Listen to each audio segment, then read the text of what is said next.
In front of me is HONOR MagicPad tool, and today I would like to show you how you can change display refresh rate.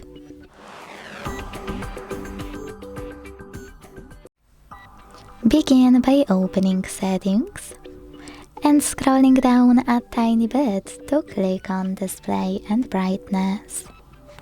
Then scroll down again to click on Screen Refresh Rate. And apply any of those by clicking on the best one for you. Dynamic, Standard, Medium or High. Wherever you decided when you finished, just go back. As you can see, screen refresh rate of my HONOR has changed.